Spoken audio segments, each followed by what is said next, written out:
Good morning. It is Friday, the 19th of December. I'm Méabh Mc Mahon, and this is Europe Today, Euronews' daily live fix of European news and analysis. Coming up today, after 16 hours of talks, an EU summit in Brussels has come to a dramatic end in the early hours of this rainy December morning. The big takeaways: a €90 billion cheque for Ukraine, raised with joint debt though, not with Russian money, and a postponement of the EU-Mercosur trade deal. For more on the twists and turns of the long night and the winners and losers around the summit table, I'm joined here in our studio by our EU News editor, Maria Tadeo, who actually has not slept a wink. Good morning, Maria. Not a wink. But you are as fresh as ever. So great to have you with us.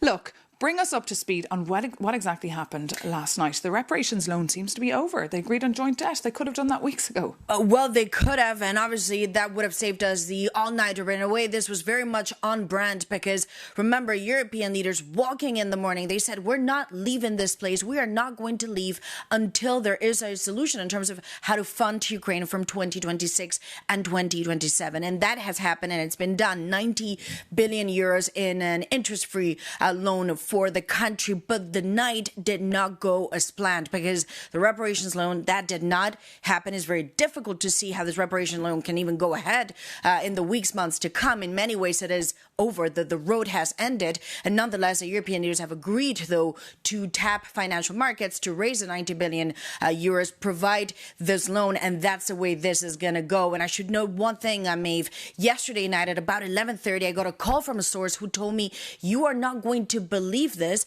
but the Hungarians, the Czech Republic, and Slovakia are now meeting, and they are pitching and putting forward this plan for joint debt. They will not participate, but it looks like this is the way it's going to go, and ultimately landed like this. They cite what they call as an enhanced cooperation clause, which means that they will not participate, but the others will go to the market and they will fund and get this loan for Ukraine. What a twist and turn indeed there. And of course, the Germans had to cave in. I mean, not a good night for Friedrich Merz. He came across very bruised to the German Chancellor. Look, it was not a good night for the German Chancellor because, remember, he had lobbied so hard and so passionately for this reparations loan because beyond the funding, there was, of course, a question of the optics and the politics. And the politics of it was Russia's created a mess. They've created all this damage in Ukraine. They should pay it. You break it, you pay it. Why should the European taxpayer do it? Well, ultimately, in a way, this reparations loan is not going to happen. And the German Chancellor comes out of this also weakened because the Mercosur was also not signed yesterday night. This was a big plan, and none of the big options the Germans put on the table actually manifested in any way. So that's perhaps the loser of the night. And what about the winners? Who were the winners of this EU summit? Look, the winners clearly is the Ukrainian president because he wanted the money. He needed the money. He was very clear about that. And now he's got the 90 billion euros that he needs 2 years to fund his military and the budget. And of course, we talk about this loan, but we've got to be very honest, Maeve. The chances that Ukraine will pay this back are minimal. Then we've got to talk about the Belgian Prime Minister. He said, look, there's a lot of risks. I do not like this idea of a reparations loan. At some point in the night, he talked about unlimited support and unlimited guarantees, and that created a lot of nervousness around the other leaders. So in a way, he also called the bluff. You know, the idea of support in Belgium clearly had limits. And then we've got to go to Orban. You know, he said this reparations loan is a bad idea. He's negotiated something differently. He managed to insert himself in the conversation. And then by the end of the summit, he said, look, the European leaders, the rest of them, they can do what we want, but Hungary is not going to pay a cent in this. And again, through this clause of the enhancement cooperation, they will get the money, but Hungary will not participate. The Czechs, nonetheless, they will not participate either. And the same applies to Slovakia. So again, the limelight for Viktor Orban. And he repeated, we said this reparations loan was not going to happen. And ultimately, it did not happen. And just briefly, is it enough money? The IMF said it's probably not. Look, that's a very good question because when you look at Ukraine clearly, and the IMF has been clear about this, this is a country that has debt sustainability problems because the economy has been wrecked as a result of the war. What they argue is that loans will not be enough. Ukraine needs grants. And that means, going back to today, the 90 billion euros, it's very unlikely we'll ever see Ukraine paying it back because the argument is that Russia would then pay them for the damage and then they will repay the loan. But again, Maeve, do we really believe that Russia will pay damages? I think yesterday and tonight, that shows that that is very, very difficult. And Russia, for the time being, is not going to pay a cent. Indeed, Maria Tadeo, our EU News editor. Let's just take a listen to some of those leaders. We can bring in Bart de Wever, the Belgian Prime Minister, the protagonist, if you like, of the last couple of weeks, and also Viktor Orban, the Hungarian Prime Minister. Supporting Ukraine is not charity. It is the most important investment we can make in our own security. There was never any debate about whether we would help. The only real question was how. Had we left Brussels divided today, Europe would have walked away from geopolitical relevance. It would have been a total disaster. Hungary is totally out of that. I think it's a bad decision. And those who are behind that loan will take the responsibility and the financial consequences of that. 3 countries decided not to be part of it. That's an opt-out for Czech Republic, Slovakia and Hungary. So we are innocent. So a glimpse there of Viktor Orban and, of course, Bart de Wever, heads of state that are now hopefully getting some rest. And Maria Tadeo, of course, hopefully getting some rest too after that analysis. And as you heard from Maria Tadeo, Ukraine's President Zelensky was also physically here in Brussels for this EU summit to warn EU leaders there are much, quote, greater threats than lawsuits. President Zelensky also spent hours locked in talks with the Belgian Prime Minister Bart de Wever. For more on President Zelensky's reaction to this December summit and the fact that EU leaders went with Plan B to fund Ukraine, we're joined here on set by our Ukraine correspondent. That is, of course, Sasha Vakalina. Good morning, Sasha. Morning. Great to have you with us. Look, how has the reaction been from Kyiv on this loan, this Plan B? Well, President Zelensky thanked the leaders for this decision because ultimately, as Maria just said, Ukraine did get the money and Ukraine can continue because the first injection of financial aid was expected to be as early as April next year. And Zelensky spoke in details yesterday here at the summit about the fact that what will happen and how damaging it's going to be if Ukraine does not get any financing. So yes, ultimately, this is indeed a good decision and a good result of the summit for Ukraine. He also said it is very important that Russian assets remain immobilized. This is a matter of principle for the Ukrainian side. Of course, they are defending itself. They're not the country, not the side that started the aggression, the all-out war. This is why they do believe that, in terms of just peace, and that's, of course, the terms that we have been hearing from Ukraine and from the European Union, it is important to keep those assets immobilized. But at the same time, there was something else that Zelensky had on his agenda. That was, of course, the security guarantees and how to continue. Because financing is one thing, it is good to have, but the war rages on. Russia continues raging that war on. And yesterday, right after his meeting, after he addressed the Council, I asked him whether those legally binding commitments from the European leaders that we have heard about on Monday in the meeting in Berlin, can they actually somehow replace NATO accession for the country, and whether the US security guarantees and the European guarantees are the same thing. This is what he had to say. We do not believe that Europe should replace the United States of America. And of course, we feel the same way about the security guarantees from the US, which will be Article 5-like, and we will not need European support. These are different things. And no matter what signals Russia sends, we understand that they would like to exclude the presence of Europeans. This cannot be done. These are different things. This does not mean that if Russia attacks again, Europe will be able to fight with its presence.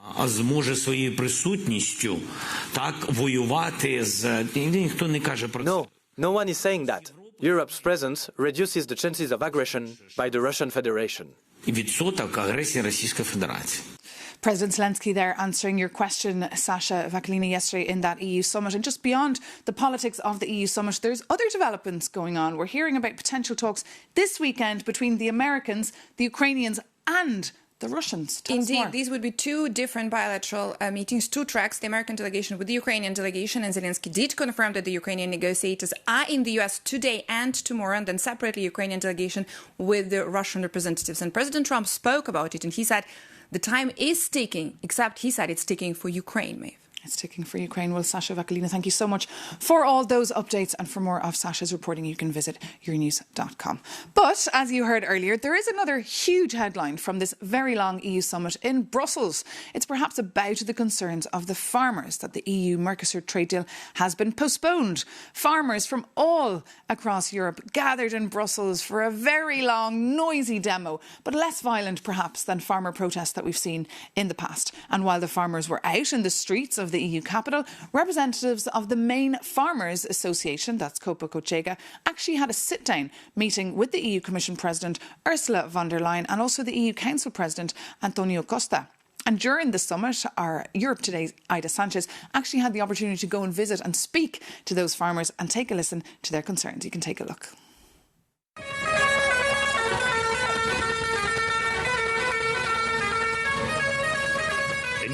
What we want is to be able to live off our work. We are against Mercosur because it is not right to import meat and products from foreign countries that do not comply with the same standards as we do. We have a lot of standards to comply with, and I cannot accept the idea that we will end up importing their products which are not subject to the same rules. Aucune norme. And that was one farmer that came all the way from Bourgogne in France. And for more on what looks like a pretty big failure for Brussels having to postpone this big historic deal, let's go straight now over to the EU Council and bring in Euronews correspondent, that's Shona Murray, who hasn't slept all night either and is actually, Shona, in the very same outfit that you were wearing this time yesterday here on Europe Today. So thank you so much for being with us here, Shona, on the show. Look, tell us, is this a big failure, the fact that it had to be postponed? We know Ursula von der Leyen, she was actually meant to get on a plane today or tomorrow to actually travel to Brazil to sign this deal. And now it's all postponed. That's right, Maeve. Well, it'll be a big failure if they don't sign the deal in January, because that's how long it's postponed for. And remember, the EU is really trying to reaffirm its position as a giant, really, of trade all across the globe. So Mercosur is a really strong part of that, notwithstanding the concerns that the farmers obviously have. So what happened was Mercosur was supposed to have a vote. There was supposed to be a vote on it by member states this week, potentially on Wednesday, then even possibly today. But at the behest of Italian Prime Minister Giorgia Meloni, that has been postponed for 3 weeks. Ursula von der Leyen, the President of the European Commission, was supposed to travel to Brazil tomorrow to sign off on that deal. That deal has been in negotiation for 26 years. And the EU said last night, OK, what's another 3 weeks? But actually, it doesn't look great, because remember, there's no guarantees that the Italians will definitely sign up to that. The reason why there was a postponement is because Giorgia Meloni said she wanted more time to talk to Italian farmers about some of the safeguard clauses that were agreed with the European Parliament on Wednesday, which was supposed to really support the EU's agricultural industry. So we're not too sure if they're definitely going to support that. So there could be a failure, but right now the EU is saying, hold tight, we'll get this across the line. Maeve? Well, certainly it was Giorgia Meloni who held the keys, of course, to this deal. Shona, I guess all our viewers are wondering what happens next. Could a delay actually be the final nail in the coffin for Mercosur? Well, look, I think that what we've been discussing all week really around Mercosur is the numbers. Obviously, Italy is one of the bigger member states. It's obviously a heavily agricultural state. So its deciding vote on qualified majority is really substantial. But then you have other countries like Germany, for example, who've been really pushing Mercosur. And we heard earlier from Maria Tadeo saying this summit wasn't great for Germany. They're quite annoyed at this postponement, although Friedrich Merz, the German Chancellor, was trying to bat that away and say, no, we'll get a deal done in January. And some German sources I've spoken to have said that. And as I mentioned, this Mercosur deal, as big as it is actually even bigger than the sum of its parts, because the EU has had to see itself shift away from its traditional alliance of trade with the United States because of the tariff wars and move into other areas of the world, other 83% of the world. And Mercosur is really a key part of that. If they fail after 26 years of negotiations, who will want to do a deal, a trade deal with Europe? And remember, Europe really prides itself on being a reliable partner. How reliable can you be if you can't even get a vote across the line? And the President of the European Commission can't even make it to Brazil to meet with President Lula to sign off on that agreement. Maeve? Shona Murray, thank you so much for that live update from the EU summit, and also to all the Euronews team of reporters who were up all night reporting for our live blog. Do visit euronews.com to read more about what all these decisions taken at the EU summit mean for you. But that brings this edition of Europe Today to an end, our special summit edition. Thank you so much for joining us. Take care, and we'll see you very soon on Euronews.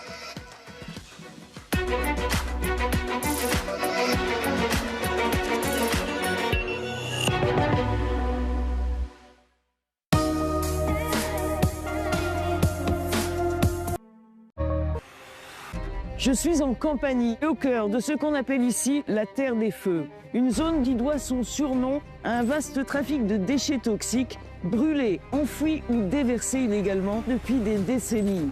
La zone affiche le taux de cancer le plus élevé du pays. Condamné par la Cour européenne des droits de l'homme pour son inaction, l'État italien a lancé un plan massif de lutte contre le fléau. Watch our report in Euronews Investigates on Euronews and